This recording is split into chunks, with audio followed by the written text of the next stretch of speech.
For the Love of Rugby, brought to you by Blackheart. For those who ruck, maul, and never back down. Talking about never backing down, Coley. England have won the Calcutta Cup for the first time in 5 years. It's going back in the cabinet. The boys are drinking maybe Blackheart out of it, actually, potentially. But the boys are getting stuck in. They're drinking out the cup. Scotland, did they lose it? Did England win it? We'll talk about it. But it's back. And finally, Scotland, we got your number. Yeah, you say we got your number. It was tense and tight. Due to a missed kick. Well, to be honest, they missed a kick and Ollie Lawrence, 2 yards out from line, offloaded into Rosette. So, that could have been a try. So everything, the game runs and swings and roundabouts in it. So it's, England win. Main thing is England win. Calcutta Cup is back in London for the first time in however long it is. And, it was more sort of edgy than I thought. I thought Scotland almost out England in the first half, like by box kicking, going contestable, especially sort of up to about the halfway line, putting balls on Marcus Smith, putting balls on Slightholme. Say they put on Fremo, but Fremo again, friend of the pod, I thought was outstanding again, or outstanding in regards to just getting in battles and aerially winning his duels. I thought Scotland actually got a lot of success there kicking contestable, which gave them almost ball around midfield, which either hoof long or played with, and caused a lot of England issues. They weren't, they're a bit more pragmatic out their own half, Scotland, in some regards, and organised. We've seen them, I think, previously. Yeah, I definitely agree with that, Coley. Like, Scotland will win in the air. Their kicking game was on point and given the opportunity to disrupt, create chaos, knock-ons and everything like that. Where you look at England, who also tried to play a high kicking game, as we expected, they kicks were always a little bit too long, didn't give the chance to go up and disrupt. As you mentioned there, lover of the pod, we loved him against France. We loved him again after the Scotland game. Tommy Freeman was outstanding. We'll delve into the analysis of it, especially his edge defence, because he came up with some massive moments. But I want to ask, England fans, are we happy? Does it matter how it's done? Is it just the fact the cup's home? Like, comment below. What are your thoughts? Would you have taken it before the game kicked off? Are we waking up happy today? And Scotland fans, if you fancy commenting below, let us know if you think you lost it rather than England won it, and where'd you go from here? You've now lost 2 on the bounce, and is there some pressure on this Scotland team building? As there's been pressure on this England team building forever, and everyone would like to get stuck into it. Let's turn it around and put it on the Scottish. Is there pressure on your on the Scotland team and the squad to perform? Is it underperforming? That's what I want to know. Let's see. Comment below and let us know. Now, let's get straight into it, Coley, and I want to break down the final try and Finn Russell's missed kick, because there's a lot going on here. So I've got to tip my hat to Scotland here with this strike play, because they played it in the first half and they went back to it right at the end of the game. It's very much like England against France the other week. You have a play and you back it, and it's about executing it. And they absolutely nailed it. So off the line out, they get to the middle of the field. They send 2 forwards around the corner, which just holds those defenders on the open side. They come back, they hit that arrowhead on the left-hand side. So where the lineouts come from, they return to that side. They hit the middle forward. He looks like he's going to loop it back around, and he plays a lovely ball back inside to the replacement winger coming straight through the middle. Like, the timing of that move was absolutely ace. Like, it was brilliantly done. So through they went, they're up the middle, and you're thinking, oh my God, like, no, scramble back, England, scramble back. They do a remarkable job. They scramble back, numbers around the ball, but they regenerate the ball very, very quickly, Scotland. And then what looks like a simple catch pass and just score in the corner, like, it still takes some finishing from Scotland. You've got to control your feet there. So it's easy, and we saw it with Marcus Smith against France, where he overrun the play and he almost got it so flat he spilt it. Like, it's a real skill to control your feet in those situations. So as the ball's being generated out of the ruck and it comes to you, like, your ability to just control your feet, catch, pass, almost pivot, rather than be so excited and you sort of take all the space away and time away. But Scotland control their feet really well, catch, pass, and then Dewey van der Merwe scores. Now, Coley, if I'm a Scottish player, or from a Scottish perspective here, Dewey van der Merwe, you've got to do everything you can to get as close to under the sticks as possible. I felt like he got it and he just casually dotted it down. Like, if that's a Cheslin Colby, if that's like, your best wingers in the world, like you are busting to make 30 centimetres closer to the goal, to the sticks, like 70 centimetres. It doesn't matter. Like, I just felt like, yes, the England player's coming across, but he could have like arced on that. He's probably got 12 metres to work with in the goal line at Twickenham, like big in-goal areas, but he just dotted it down. And on the back of that, Russell also, where he took his kick from, seemed to be wider than where the actual ball was grounded. So a kick to win it, you're thinking, oh my God, what a like crazy couple of minutes. And Russell pulls it left. Now people will go, well, Finn Russell had an off day off the tee. That happens. It happens. And if anything, the try that Ben White scored, actually that was a more kickable penalty, a more kickable conversion, than the last one from Van der Merwe's try. But you've got to ask the question, and I reckon it might come up from Gregor Townsend, is like, if you're looking at there, you're having a quiet word with them saying, mate, you got to fight to get around under the sticks as close as possible. Oh yeah. Well, I think any time you have unless you literally dive in for the line in the corner, you want to try and get under the sticks. And it almost looked to me, it was a bit casual in the fact that I've just scored a try, brilliant, where it's actually like, you probably want to be, as you say, 30 centimetres, whatever it is, like step off your outside foot and try. There's a guy coming across, I get it, but like try and get under the sticks or do something to try and make that kick easier, because obviously the game is it's a 6-point ball game at that point, and wins or lose you the game. And I thought, fair play to try, but you try and make that as easy as possible with the goal kicker. I thought, the try the move that led to, I thought, the move, it reminded me a bit of when England played Ireland in the first round, and Ireland did that move with, I think it was James Lowe going through. Yep. But basically they had to sort of hit him in a pot of foot 3. But there's obviously some teams seem to be targeting England on almost like a 21 pattern around that, attacking England sort of tight 5, which is often the guys who are folding into position there. And I think, watching it back, it's sort of like you could see, I think Joe Hayes is on the short side guard position, which is next to the breakdown. He's almost changing. I think he's calling Finn Baxter back to come around. I think Finn Baxter goes because he obviously sees the fold and the 2 folds, but he's calling him back. And there's just there's a metre gap where Finn Baxter's late to come back under the breakdown. I think Scotland, the winger, fair play, the timing's brilliant, and the execution of that thing is brilliant, because he skips through that hole. But then I say the second thing, fair play to Ollie Chesham, who's done 79 minutes, and Big Red chased back, and sort of I thought, oh God, the bloke scored it under the sticks. And Big Red goes back, and there's a couple of them get back, but tackles him there and makes them play, makes them, Scotland, have to play not phases, but then has to go to the edge, and that's where Doohan scores in the corner. So, let's say, you don't have the effort there to get back on side. They often sometimes score under the sticks, but fair play to England, like those boys, getting back on side to make it a harder conversion. But yeah, I thought it was, at that point I was panicking. But yeah, fair play. They, England did enough to win the game, and that's all that matters, really. Yeah, Ollie Chesham, huge shout out to him, because you're right, 80 minutes or 78 or 77, whatever it was at that point, like huge shift in the engine room. He hasn't played 80 minutes for a long time, but to chase back like that, we said about how he covers the ground so well, given the fact that Scotland like to play with width, how much they like to move the ball, that he'd be pivotal in terms of covering up some of those bits, and that's an absolute example of that, because you're right, Coley, like he doesn't work back there, or England don't scramble as well. Scotland score like right in front of the sticks, and then it is game over, essentially. So it was absolutely pivotal with that fight back and doing that. But I want to just say, like, the strike play that Scotland did there, it's just the timing, the execution, like, was fantastic, and I absolutely credit them for that. And I'll also say their second try, Hugh Jones scores, again from a strike set play, just really well orchestrated, structured plays. And this is where Gregor Townsend, and you expect it from Scotland. It's similar to Ireland, where just some of their structured plays are just very clever, like well thought out, like see a little chink and they're able to execute with little subtle movements.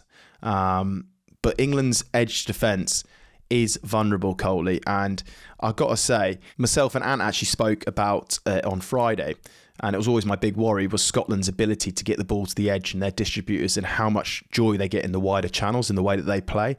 And I felt like today they proper exploited that vulnerability, because the defence is looking better, but the edges was being the concern. And I thought Tommy Freeman came up with some unbelievable reads for England in terms of that defence. I thought Ollie Slightholme struggled slightly. And what I mean by why he struggled is with the blitz, how it was in the autumn, Coley, and of course you played in that system, mate. It's high and you're flying and you're trying to force the attackers back in. Now the current defence, it looks like it's not full blitz, but you're still getting high and you're staying nice and square, and ball in air, you take the space and you go shut it down, as Tommy Freeman showed. If you actually look at Ashman, I think he gets it at one point. Freeman comes in, hits him, he tries to play this clever ball out the back, but it's all because of Tommy Freeman spots it and goes and shuts it down. Ollie Slightholme, on the other hand, was trying to sort of bide more time, and there was an example in the first half. I think it was Blair Kinghorn who actually had it on the outside. And Ellis Genge is literally same arm, same leg, busting his nut to get across to try and cover him. And Slightholme's almost sitting there and waiting for Genji, but you don't want to be waiting for your loose head prop. So he's almost backtracking, and Scotland just taking yards. And eventually they get him. But again, this happened a couple of other times where we just looked really vulnerable on edges. And again, Marcus at fullback, him closing because fullback's expected to take second last or last. And that synergy of when to close and when to sit off, it's a real specialist part of the game. And I thought Scotland exploited that very, very well. And the Sage Insights actually showed that England missed 36 tackles and Scotland only missed 10. But I thought Slightholme, one of the reasons perhaps he came off early or deemed early straight after the second half, was because Elliot Daly has got such experience of being a fullback, a winger and a 13 that he's actually very, very comfortable defending in wider channels and a bit more, he looks more comfortable, experienced defending that way, where Ollie Slightholme looked a little bit more trying to be patient, trying to back his gas and wait for the cavalry. And I thought Fremo came up with some key things, key shutdowns. So that's still an area for growth for England as if I look at it, Coley. One thing I would say about the edge defence is I thought Scotland did well.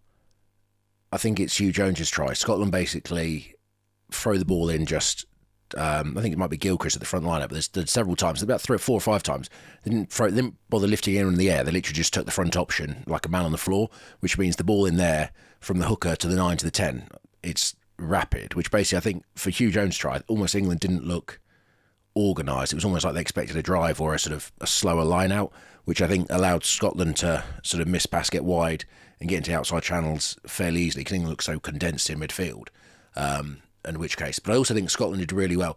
I think Scotland did a really good job of playing sort of like a wide system, was what I was thinking at the time, because they'd almost move the ball to the width and catch England's centres. Say off a set play, there's one off a scrum, I think, in the first half, where they'd move it wide.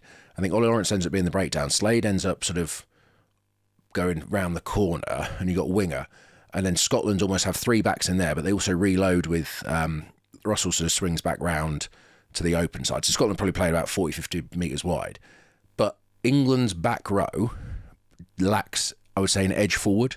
If you look at, say, Curry's natural instincts to chase the ball, as is Ben Earls, as is Willis's, and I think England's back row then chase the ball, which means they get close to the ball, which means you end up with England's tight 5. A lot of the times it's like a Genge, even a Cowan-Dickey chases the ball. Like that's their game. I'm not slagging, that's their game. And you end up with sort of your Will Stewart, your Marrow, but even he's not an edge forward, he's a sort of thing. And you end up with like Chesham on the edge and a winger. So a lot of the times it almost looked like England's tight 5 were on the edge with a winger outside them. So when Scotland went sort of wide, the first wide they trap England's backs on one side, and the second wide they'd sort of play an arrow, sort of that arrow head shape, play out the back to like Russell, who'd swung around, who was then sort of hitting, and Scotland were leaving, I think, the 6 and a couple of times leaving the hooker in the wide channels on that side. So they're almost pulling the field apart and pulling England's defence apart, and England's centres were trapped on one side, so they weren't splitting the field, and England don't have a natural edge forward. Like Courtney Lawes, for instance, when he played 6 for England, yes, he chased the ball occasionally, but he was quite happy to stand on the wide channels, organised alongside, and he was happy in space. He melt people. In England, that responsibility in that back row, I don't know who's the edge forward, if you see what I mean, because you've got 3 guys that chase the ball, and if you've got those 3 guys, then you almost need a second row to play on the edge. But again, England's, I wouldn't say England have that pack that is happy, not happy being in space, but you know what I mean? They're not natural edge forwards like, say, your traditional, like a Tom Croft, a Courtney Lawes, those kind of guys that are happy to be in the edge and organising things and doing stuff in the wide channels. I think Scotland exploited that and pulled them wide, and that's probably something to look at for England moving forward, and especially the ability of because you're tight 5, you naturally go towards the ball, and I think so the tight 5 want to get tight, but therefore you need then backs and stuff pulling width and reloading to long sides. I think there was a couple of times in the game Scotland exploited that, especially with the quick line-outs or strikes off scrum plays where they sort of trapped England's backs on one side of the field or as close to the breakdown width and then attacked England's front 5. They did, and you're right, Coley, because they started to pull. They play with such width, and they're smart about it. And because when obviously Willis went off as well, we replaced him with another Curry, which meant now you got three lads all chasing the ball, which leaves you then vulnerable whether they go wide on it. One of the other things I want to talk about when it comes defensively is just England's penalties. They're 10 in total, but Marrow actually gave away 3 of the pens, and he could have had another one where it was like that real random decision where he got a jackal, but both his feet were in the air as he, underneath a Scottish player, was sort of driving up, and it was all a bit bizarre, and it could have gone the other way. I just think with him obviously having the responsibility of captain, you just don't want to get lost in that feeling like you've got to do so much. And by trying to do so much, you're almost then desperate. And then by being desperate, you then give away pens. And the knock-on effect of that, Coley, of when you're captain, and I've played with Marrow for a number of times, and so have you, and he's an incredible disruptor. Like, that's his super strength. It's like spoiling. So he came up with an absolute key moment where he ripped the ball. And Ferguson, yeah. I think it was second half, and he got in there and he ripped the ball out, and Scotland were really sort of building something. And he's a spoiler, and that's what he does, and he's to the edge. I just think today, in the pressure cooker of the Calcutta Cup and trying to be captain and doing all those responsibilities, I just felt like he probably forced it a little bit and was just a little bit too eager, and on the back of that, too many pens. And I just think that that's something that, again, and that's just another thing that England potentially could look at and look to grow. I'd like to see the penalties of him, though, because it says 3, but there's definitely one in the first half where I think it's actually Ches. Basically, it's a maul, and it ends up on the floor, and Scotland do it. And I'm pretty sure the referee says white 5, which is Ches. Basically, I think he rejoins the maul or sort of swings round, and then the commentator's like, "Oh, it's Baratoji," and it's kind of like, so there's a couple where I'd be debating. I definitely did one in the air. But also you live by the sword, die by the sword, because I think there's one where he challenges in the air, because there's another one where I think Ches again jumps across the line, whether you can't really see from the angle whether he's lifted across or whether he jumps across. I think it's a penalty, which again Maz ends up underneath it all. So yeah, but he lives on the edge, and that's where I say I don't think his penalties today were reckless in some regards. There's one aerially, which is in the air, but then again he stole 2 or 3 lineouts and disrupted. So it's kind of like, what do you know what I mean? Like, you've got to play, especially line-out times, you've got to go up in the air, and there's one at the end of the game where I think the sort of England contest about 7 or 8 metres out and Marrow disrupts it. But I'd be more concerned if I was England probably with the amount of missed tackles, because I think there's, especially with the system you play, if you miss a tackle, I think there's one bit in the first half, I can't remember who carries from Scotland, but I think Slade might miss him, but then he carries, and there's 3 blokes that end up in the tackle, which means you have 3 blokes in the breakdown, which means there's space everywhere, elsewhere on the field, so that means you get pulled apart. So you have to make sure that you're, it's an old school thing to say, oh, you've got to make your first up tackles, but if a team like Scotland that are dangerous, even the first kick off the game, I think England first box kick goes up, and Scotland winger catches it, I think Willis slips off him, and next thing he's made sort of 5-6 metres. It's almost like Will Stewart stops him coming from the line out, I think, and it's kind of like, you know what I mean? It's those kind of bits that just give teams momentum, and fair play to England. Like, when the backs against the wall, they came out and were battering people. I think Cherry gets hit, Duran van der Merwe gets driven back. Like, and England knocked them back sort of 7, 8, 9 metres. And it's so hard to defend. You're 2 metres out, you expect a team to score because it's so hard to defend in those areas. But if you get momentum, knock them outside the 5 and outside the 10, then it becomes a lot easier. England end up getting the turnover. And it's so England's backs against the wall, they're defending really well. But again, it's those, you're probably more concerned with the missed tackles in midfield and areas like that, which just gave Scotland momentum, than you are about the actual penalty count.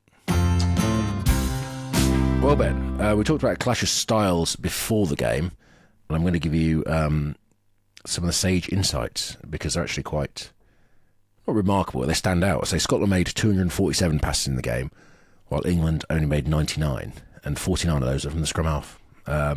England carried for 474 metres, and Scotland carried for 936. So pretty much double what England did. England made 3 offloads, Scotland made 10. So how do you think those translated? Because stats obviously don't tell the whole story, but how do you think those translated into the performance we saw from the teams today? Yeah, it's well, Scotland you'd expect it because that's the way they play. England, I thought we'd see a bit more attack-wise, I'll be honest. Like, the game was exciting. That's because of what Scotland brought, ball in hand. That's because of what they did in terms of their ball movement, the width they played with, the connection Finn Russell had in terms of getting out the back of shape, the forward pod shape, and getting at the ball the edge. they brought excitement because of the way they play. And like you say, Scotland made, 247 passes, where England only made 99 passes and 49 for those from the scrum half. Like, there's a distinct difference in styles. And I think the biggest thing I've sort of been saying recently, or for a while on the podcast, is, the way that England play is conservative, it's effective, and it makes it difficult for opposition. But I still feel like there's opportunities for England to be a bit more expansive. Now, some of it was penalties at the breakdown, and ultimately they got done for like sealing off Coley or a few jackals here and there. But I would just like to see England's numbers in terms of the distribution and the ball movement a little bit higher than what we're currently seeing. Because when I look at the guys like a Tommy Freeman, a Slightholme, you're putting a Marcus Smith at fullback because of what he can bring. You got your Finn Smith at 10 as well. Your Ollie Lawrence, who's looking dangerous. Your Alex Mitchells. When you start reeling off these names, these guys, a lot of these guys play at Northampton, and they play a real expansive brand of rugby. Now, they're not going to play like that at England or in test level, no. And it's not Steve's style. But I still think at the moment, England are being a little bit too conservative with the players that are there available to them, and I'd like to see them be a little bit more ambitious. And I'll chuck another stat at you. For instance, Finn Smith defended brilliantly today. He put in one absolute monster hit, like, for the love of that hit. He did 16 tackles, but he only passed the ball 17 times. Like, he nearly made exactly the same amount of tackles as he did passes. I want my fly half, if I'm honest, and don't get me wrong, Scotland target him and they're going after his channel, so we had to make a lot of tackles today. Like, teams are smart, they're going to challenge him. But I want my 10 making 7 tackles, and I want him chucking the ball 32 passes. Do you know what I mean? And I think that's where England can get to. So when I look at England's evolution and where they need to get to, I'm delighted they've won. They've won 2 on the bounce now. They're still in the mix of the championship. The biggest areas that they need to work on, in my opinion, is the edge defence and just the vulnerability of that. And can we start layering on a bit more of attack?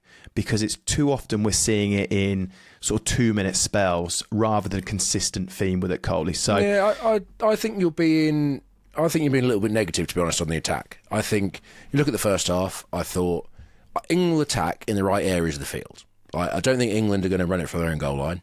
I think England are going to play minimal, because even you saw in the first half, England, I think, had a line out carried, and basically Scotland jackled them on the halfway, and then Scotland put the pressure back on England. So England's sort of game, they're not going to play loads of rugby inside their own half.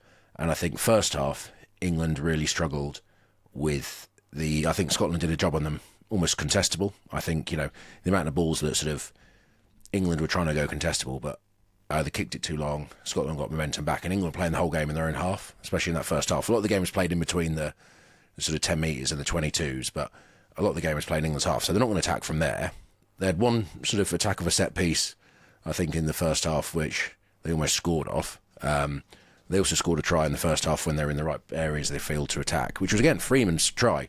I think Freeman gets the ball, the contestable, they kick on Freemo, he catches it, he then gets tackled, but then gets dragged into touch, so it's the referee calls tackle, he gets dragged into touch. So, I say, Freeman, with the assist for his own try, he's the one that starts the move, and England maul. But the second half, I thought you saw England actually come alive and play more in Scotland's half when they got possession. The problem was, there's a period of phase, there's about 3 times England attacked. I think Marcus Smith knocks the ball on 2 minutes from, or 5 minutes from the goal line.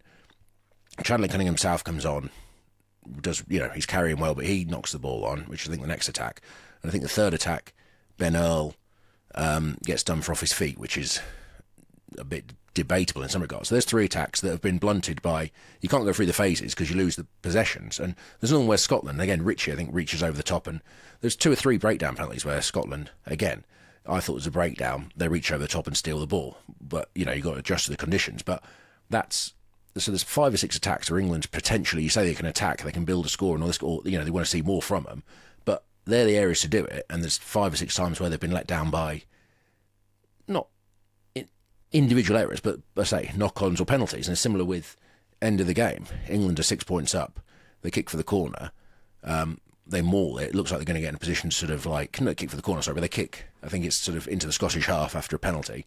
Looks like they're going to maul, and they get done for blocking in the line out, which is a bit sort of old school. But again, that's another England possession, which ends in they can't build any phases, because basically, I think the breakdown. So I don't think that there's not a lack of ambition to attack. I think there's a lack of accuracy in the attack they've got.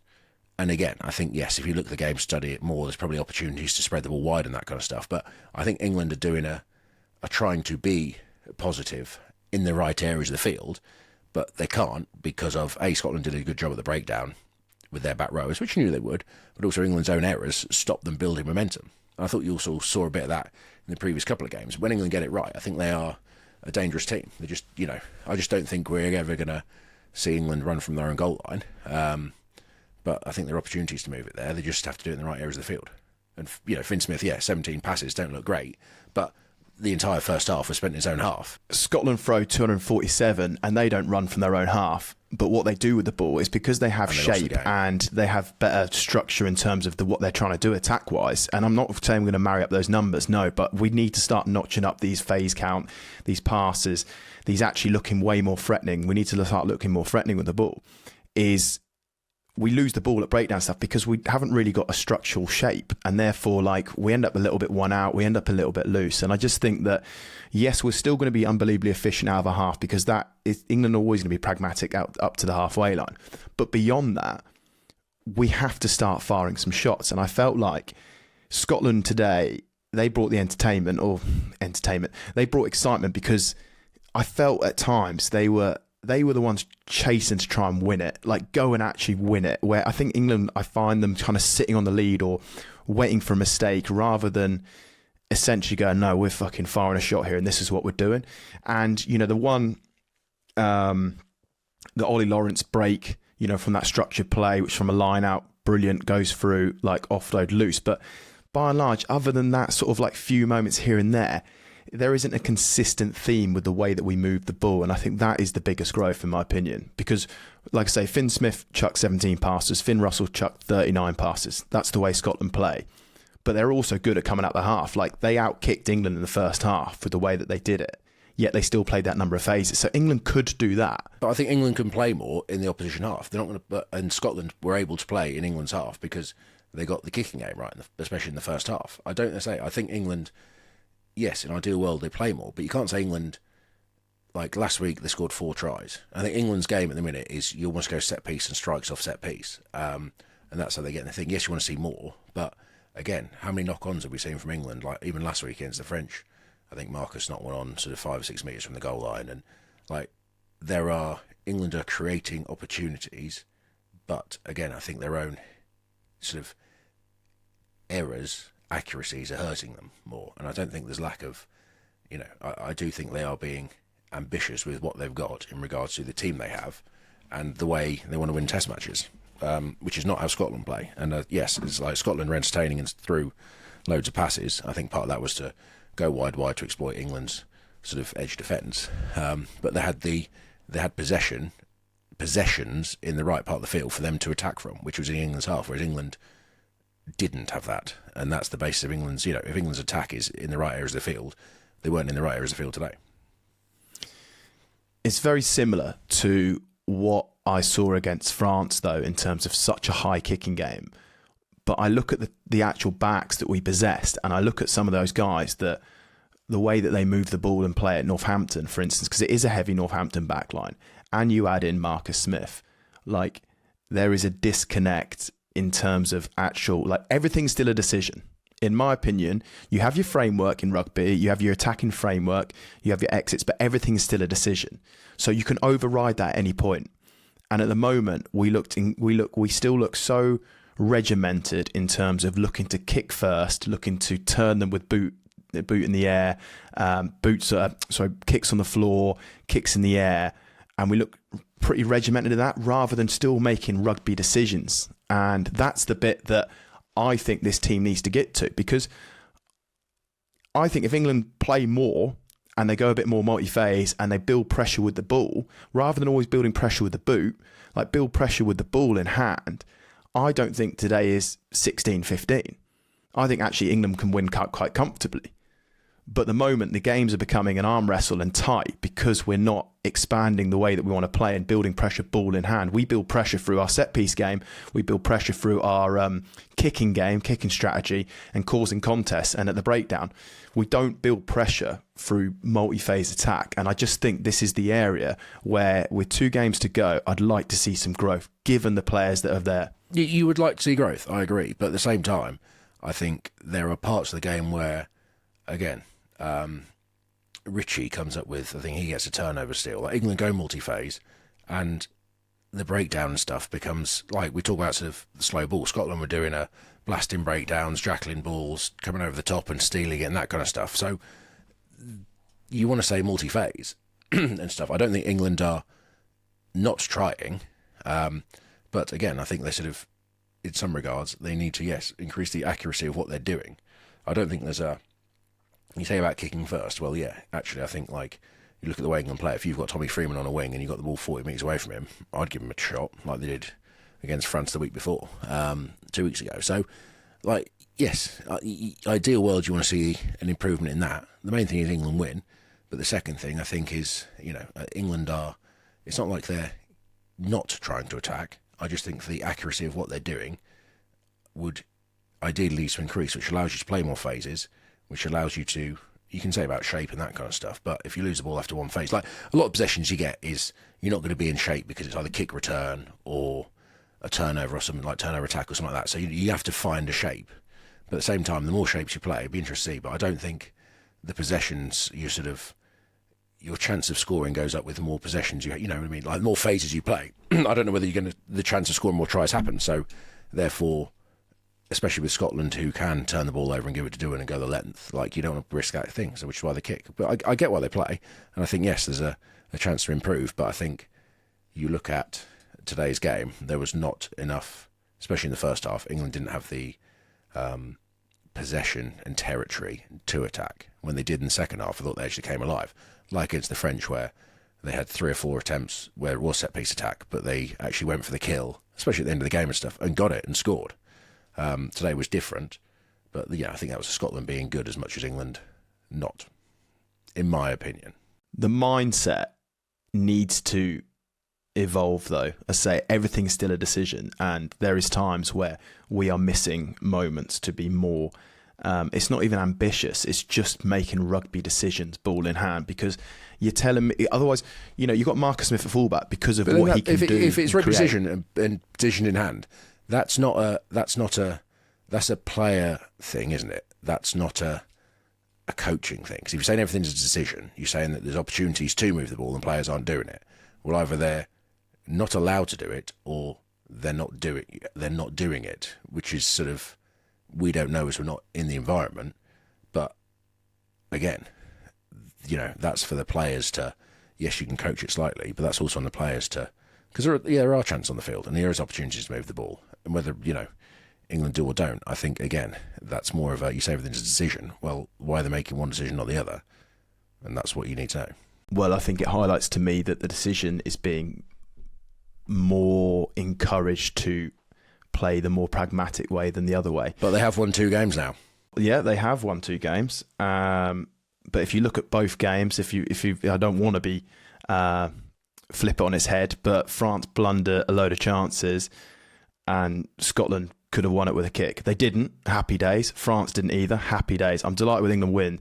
I just think for this team to go where I think it can do, I still think there is a fundamental issue with our edge defence, and there's a fundamental issue with our attacking shape and our attacking intent. That's how I see it, and we will see. Marcus Smith, actually, I can't remember what game, but I spoke about on a previous pod, and he passed the ball, I think, 17 times as well. So Finn has done it the same. And I was with Ant, and I said, it'll be interesting to see, this is when he first moved to fullback, actually, against France, and he'd done 17 passes, I think, against Ireland.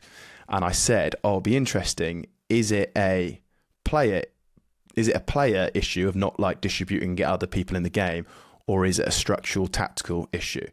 And then the same things happened on a dry day against Scotland. So therefore, I feel like the evidence suggests that they are being encouraged to be more pragmatic. It's getting the results, don't get me wrong, but for England to carry on getting better and being genuinely more of a force and get more consistent, then there needs to be a mindset shift in terms of what we do with the ball. Well, yeah, I would beg to differ, Ben. I think, England are winning games. They're being pragmatic. The attack is the last thing you layer on. I agree it can be improved, be better, but again, you have to do that in the context of everything else that goes into the game. And I think England, say the back line they have, yes, Northampton play a certain way. England want to encourage it, but again, whether it's a question of round pegs, square holes, I don't know. But I think I would look on the bright side of things rather than I think you're being a little harsh on England in my opinion, but maybe you're not. We'll see. So there's our little debate, Coley. Please, listeners, comment below. Let us know. Do you agree with my points or do you agree with Coley's? Not that it's me versus him, but we have a different view, and I think that's what always makes this podcast great. We don't always agree with each other, and would love to know what your thoughts were having watched the game at the weekend. Now, Coley, where does this now leave Scotland? How can Scotland seriously challenge for this year's Six Nations now, given there was so much optimism going to the tournament for this team, given their fine form in the autumn, given this sort of golden generation tag? And I know they've obviously, Tuipulotu was a big loss for them. That was a big loss for them. However, they've still got great players. Where do you think this now leaves them?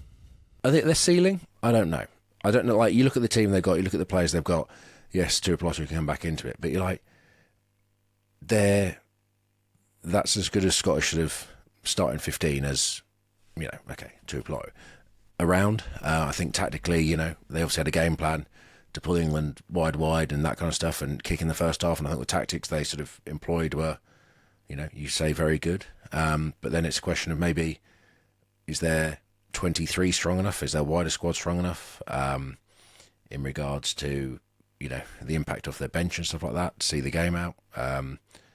Is their depth in certain positions good enough? Maybe across the front row, even the pack in general. I don't know. I think the calls is Gregor Townsend under pressure. I think it's unfair. I think that the way that he sets this team up suits the style that suits the players that they have, suits the players that are at his disposal. And he has had success. And I know that success is it's still winning trophies, it's still doing all this, but he has brought success for Scotland. At times they've punched above their weight. At times they have been not able to back up results. But I still think that Gregor Townsend is the right man for that job. And I think it's unfair for him to be under pressure. In short, Scotland play an exciting brand of rugby. They're easy on the eye. They're good to watch. They score some cracking tries. They have some big moments. But when it comes against maybe a team a bit more physical, a team that's a bit more, maul them and take them and bring them up front and bring them into that bit of an arm wrestle, they struggle a little bit. England got 3 scrum penalties, didn't they? England 3 scrum penalties in the first half against Scotland, which gave them massive shifts. You look at, say, the English pack, I would say a lot of the times they won the sort of, again, when Scotland were 2 yards out from the goal line, England sort of were hitting them back. And I think Scotland probably play, it's a bit chicken and eggy, but Scotland maybe move the ball around and do it because they don't have the ultimate power up front and they need to, they've got talented players, but they pull teams around because that's how they get one-on-ones and matchups, because they can't just knock down the front door. And that will, against certain teams, that works really well. Against other teams, I say your big, powerful South Africans, your Kiwis, the French, the English, it kind of does it work? Is it successful? It's that, I don't know. Yeah, and I think they've got to win against Wales, and they've got to find a performance away in Paris. And if they do that, and let's say they won in Paris or they got a really decent performance, then ultimately they're a team that went in with huge expectation, a lot of hype around them, but it's that once again they just don't quite deliver up to the hype. But there we go. So Coley, that's our little wrap up of England-Scotland. So comment below with your thoughts. And thank you so much. Don't forget to subscribe to the channel and you'll never miss any of our Six Nation coverage or any coverage that the For Love of Rugby continue to do in the future. So thanks for listening and subscribe and see you soon.